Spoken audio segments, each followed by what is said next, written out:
Welcome to Crimson Guitars. I have been building guitars on YouTube for years. Finally, I'm building a bass.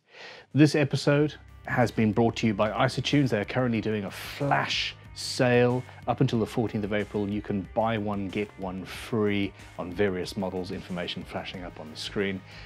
Use the code Crimson BOGO, Crimson BOGO.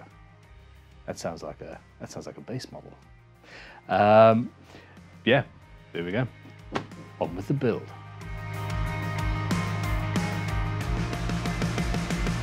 Burn it. Haha! Yay!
Yeah.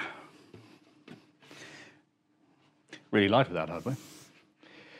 Let's ameliorate that situation.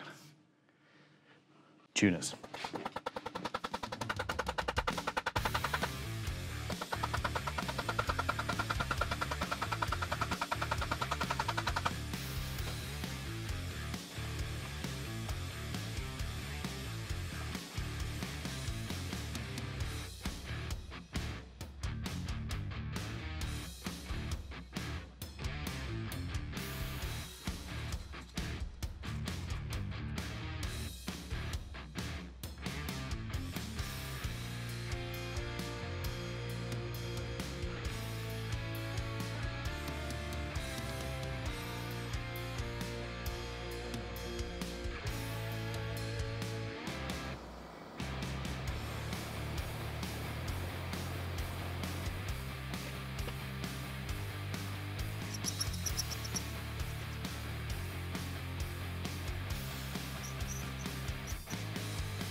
I bet you're wondering what I'm going to do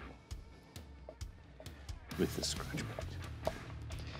Because at this point, I am convinced that a fair few of you have already left comments bemoaning the fact that I'm using just a standard flat black plastic Pickguard.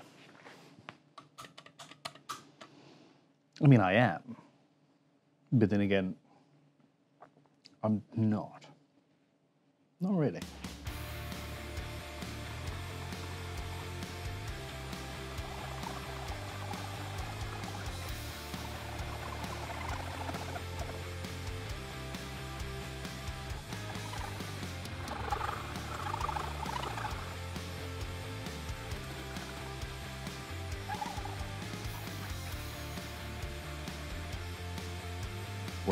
Well now. I actually really like how glossy and shiny that looks, and I did not expect to. What I've been thinking about doing is some sort of finishing based on fine watches. I really have an issue in that I really like watches and watchmaking and all that jazz. And I was thinking about doing Geneva stripes, which would involve going on the milling machine and having passes backwards and forwards on the milling machine. Tests, however, have ended up with something somewhat ugly and inconsistent, and it needs a little bit more experimentation and potentially not this material. So I'm going to go with the other option, which was to mat it down, but with very regular stripes and a fairly coarse sandpaper. I could quite easily spray it with a coat of matte lacquer of some sort and get that same effect, but I want something where it's distinct and obvious what's happened. And I think the regularity of the straight lines against the beautiful insanity of this wood here will enhance each other. This looks a lot better in real life than it does on camera. Yeah, I like the regularity against the insanity.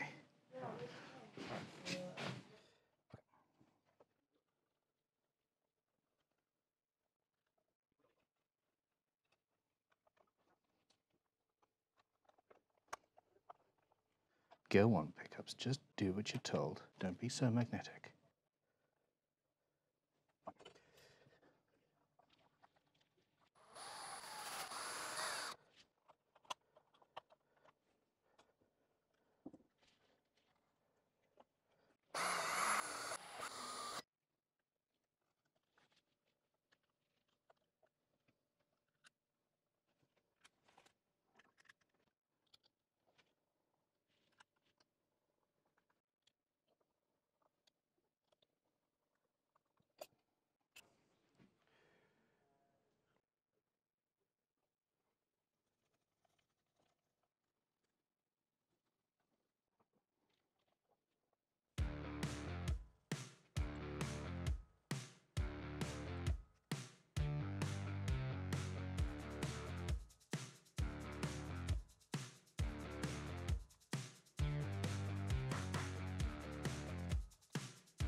Okay, we're done.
This is a pretty big mound.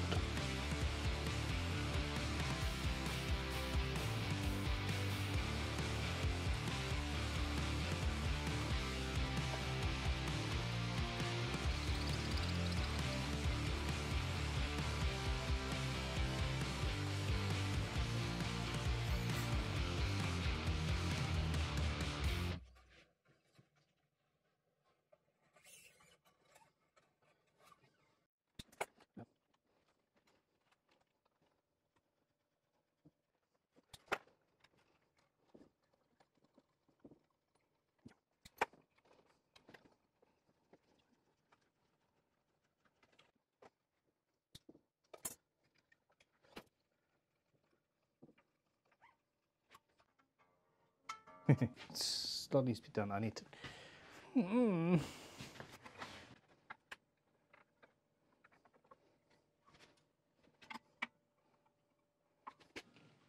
Alright.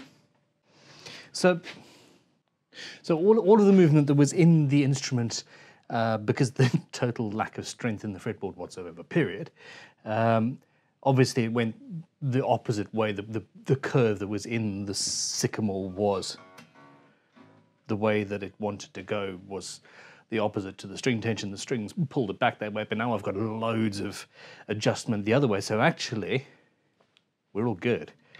I need to do a quick basic setup, which should be enough for a demo, and then because we actually have a player here, so I'm going to just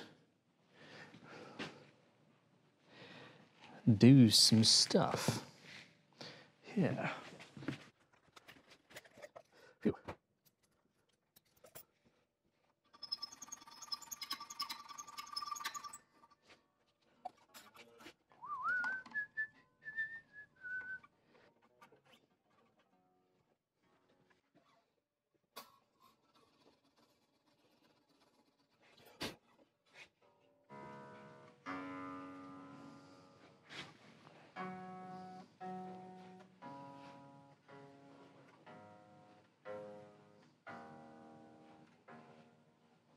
That one's off. Well, they're all a little bit off, but not.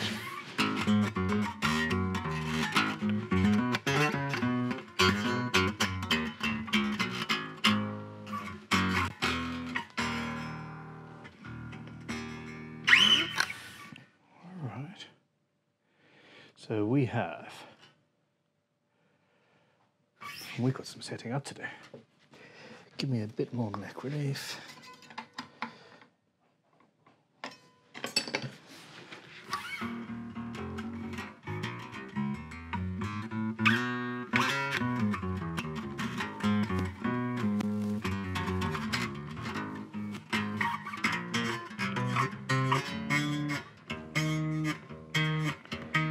Something's wrong, it's not a guitar. All right. We've got some neck relief, we've got some stuff. Well, should we go up to pitch, I suppose?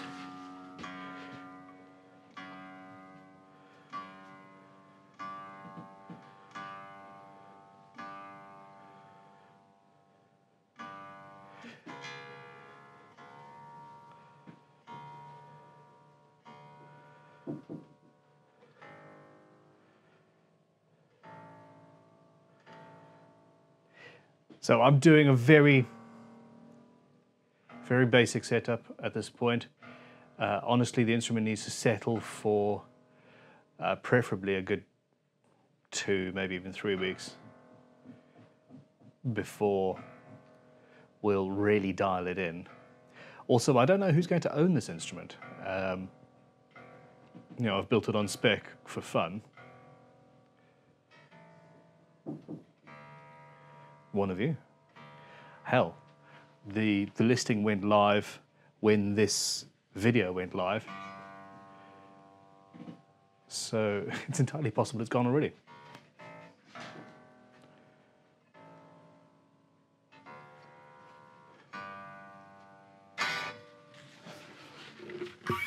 All right, where are we?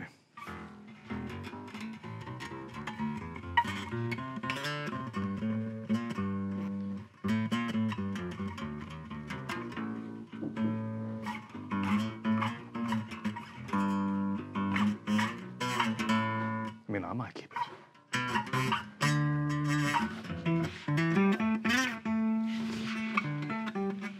It's not finished. There's no strap buttons.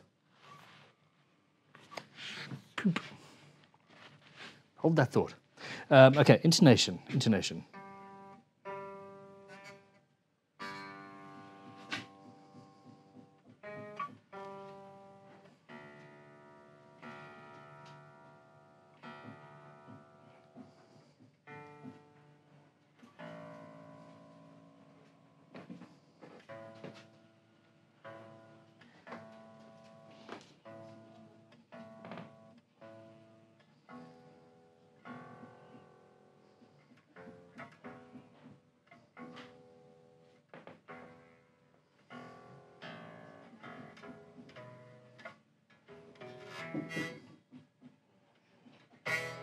Do you know what? The intonation is actually close enough, which is incredibly strange. Strap buttons, where art thou?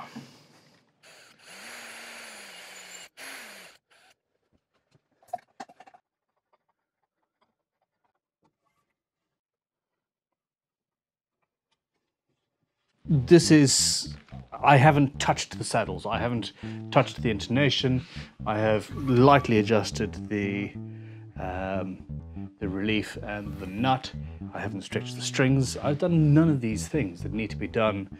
I haven't even put a serial number on the bass yet, but I'm calling it done for now. I'm really happy. Let me know in the comments what you think of the scratch plate. I had decided to have a scratch plate from the very beginning and started regretting that. I even, you know, we're not covering up very much of the spalting at all.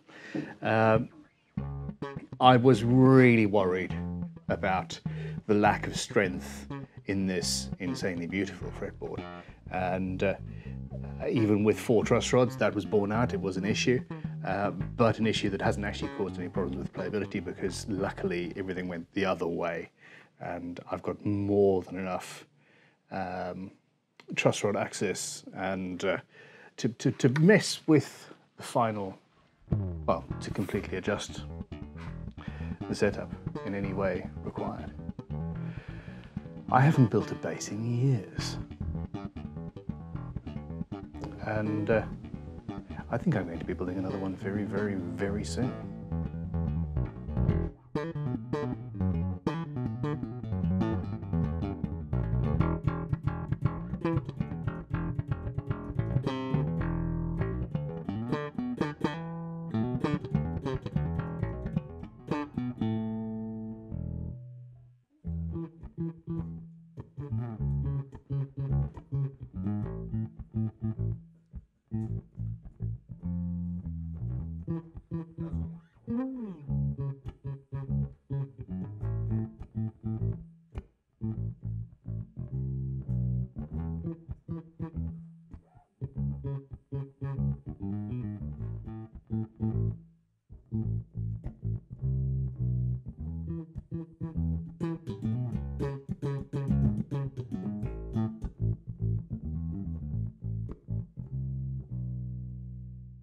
Thank you for watching. If you have enjoyed this and want to see more, please click like and subscribe, and do not forget to push that notification bell. It means that you will actually see what you want to see, which I hope is more of what I do. That sounded a little bit egotistical. Anyway, click those buttons, everybody. See you later.